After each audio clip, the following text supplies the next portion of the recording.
C'est la journée mondiale du cœur, donc en fait qui est une initiative qui est gérée par une association mondiale qui est à Genève, mais qui est vraiment basée sur le bénévolat et les bonnes volontés de chacun. Donc on veut déjà remercier en fait les gens qui sont là, les gens qui sont un peu mobilisés, et l'idée c'est de pouvoir parler un tout petit peu. Tiens, je veux bien que tu me remettes les diapos. Ouais, non, il n'y a pas de souci. De parler un tout petit peu des maladies cardiovasculaires en général, et puis là la conférence elle va se cibler sur l'insuffisance cardiaque, puisque vous savez qu'ici on est un grand centre de l'insuffisance cardiaque, et donc on voulait aussi un petit peu sensibiliser. Vas-y, Alain, je veux bien, super. Alors, je vous ai mis ici quelques diapositives avec juste des chiffres pour vraiment que les gens comprennent bien de quoi on parle.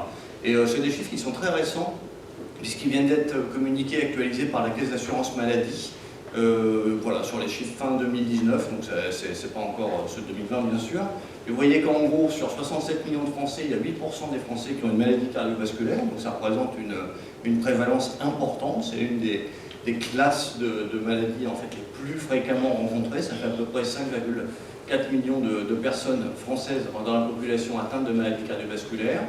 Et les trois grands groupes, c'est l'ensemble des infarctus et des syndromes coronaires aigus et tout ce qui va être lié à ce qu'on appelle l'athérosclérose, donc les artères qui se remodèlent et puis qui peuvent se boucher, les accidents vasculaires cérébraux, et le troisième grand groupe, ce sont ce qu'on appelle l'insuffisance cardiaque, qui est souvent finalement une forme un peu finale d'une évolution de beaucoup de maladies qui peuvent donner une altération de la pompe. Alors le terme, on en discutera, on a des spécialistes ici, on en a discuté ce week-end, c'est pour ça que je me retourne vers vous, parce que c'était très intéressant. Ça veut un peu tout dire et rien dire, l'insuffisance cardiaque. C'est le cœur, il bat plus bien. Mais il y a tellement de raisons pour lesquelles il peut ne plus bien battre que c'est pas très facile parfois de s'approprier le terme, de s'approprier la maladie. C'est un petit peu difficile. Et puis le profil typique des insuffisants cardiaques, c'est vrai que l'âge moyen en France, c'est plutôt 70-75 ans. Et puis il y a un petit sexe ratio entre guillemets qui fait que ça peut être aussi une maladie souvent un peu plus des femmes. Et cependant, ce n'est pas le profil dans lequel tout le monde s'identifie.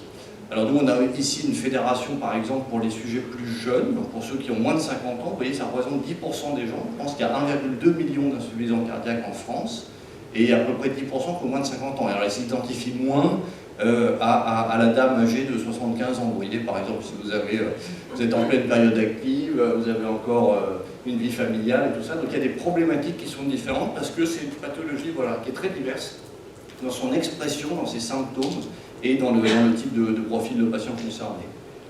Alors, ici, on vous a mis un petit peu des causes qui peuvent arriver. Je vous ai parlé des causes ischémiques comme l'infarctus du myocarde. Mais ce qu'on voulait faire aujourd'hui, c'était donner la parole au professeur Claire Carrette, qui est plus sur les aspects de métabolisme et d'obésité, parce qu'elle va vous montrer que eh bien, voilà, la surcharge pondérale, l'obésité plus importante, sont des choses qui sont de plus en plus fréquentes dans la population et qui peuvent avoir des conséquences rapides au niveau de votre fonctionnement cardiovasculaire.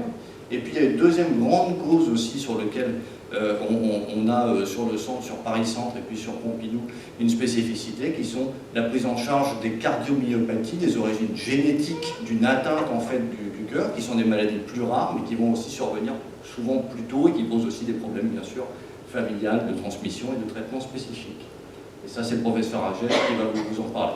Alors quelques mots pour vous dire que donc, on a une fédération qui a été créée l'année dernière dans le cadre d'un effort commun de l'assistance publique, des universités, de l'INSERM, donc l'Institut national de la recherche médicale, pour soutenir différentes, on va dire, assemblages, différentes rencontres de gens des hôpitaux, des équipes de recherche, et puis éventuellement du monde privé. Donc vous voyez qu'on a une équipe avec 14 équipes cliniques, 12 équipes de recherche, et 3 startups qui nous aident à développer des projets innovants qui sont dédiés à l'insuffisance cardiaque du sujet jeune. Alors je vais vous montrer 2 exemples pour vous dire un peu ce qu'on peut faire. Premier exemple, par exemple, on vient de finir une étude sur les données de l'assurance maladie de façon à pouvoir lutter contre l'errance diagnostique et identifier les parcours. On s'est rendu compte que les sujets qui sont jeunes, s'ils ont une insuffisance cardiaque, les médecins n'y pensent pas. Au même titre, on en parlait à l'instant sur vous êtes une femme, alors en plus vous êtes une femme jeune, et on aura un témoignage un petit peu après, et vous avez une insuffisance cardiaque, alors on n'y pense vraiment pas, on dit vous allez pouvoir avoir un cancer du sein, vous avez alors ça n'existe pas. Donc il y a une errance diagnostique, il y a un retard diagnostique, et ça il faut lutter contre parce que c'est un vrai souci. puisque plus on arrive tardivement dans la maladie, et moins bien forcément on va être pris en charge. Donc ça, on a fait ça, un premier travail par exemple. Deuxième travail qu'on veut mettre en place, alors qui se fait, mais c'est pour vous donner des ordres d'idées, vous voyez, de comment on essaie d'impacter la prise en charge des patients. On essaye de faire un suivi à 10-20 ans des jeunes adultes et des adolescents, donc les gens à partir de 14 ans jusqu'à 22 ans à peu près, qui ont reçu en fait des traitements par chimio et radiothérapie pour des hémopathies de type lymphome ou leucémie dans leur enfance, qui ont été guéris souvent avec des greffes de moelle. Et on s'est rendu compte que ces gens-là, c'est un stress et une agression en fait au niveau du système cardiovasculaire, pas immédiate parce qu'ils sont jeunes.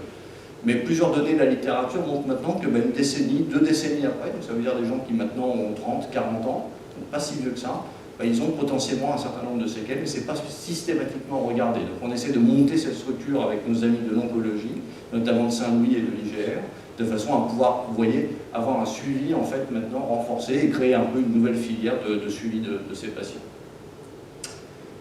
Enfin, dernière chose qui est importante, c'est qu'on va entamer des aspects de communication un petit peu dédiés justement pour les professionnels, le grand public et puis les jeunes patients de façon à faire mieux reconnaître la pathologie. Et je vais donc du coup passer la parole tout de suite à Claire qui va vous parler des aspects liés à l'obésité. Alors ça, vous avez les petites plaquettes qui sont en bas, vous pouvez les utiliser, c'est des trucs pour reconnaître les symptômes de l'insuffisance cardiaque, les règles hygiéno-diététiques à faire, ça s'appelle EPOF, EPON, c'est pas trop mal comme acronyme. Et donc c'est pas nous qui l'avons fait, hein, j'en profite pour le mentionner. Voilà, merci beaucoup.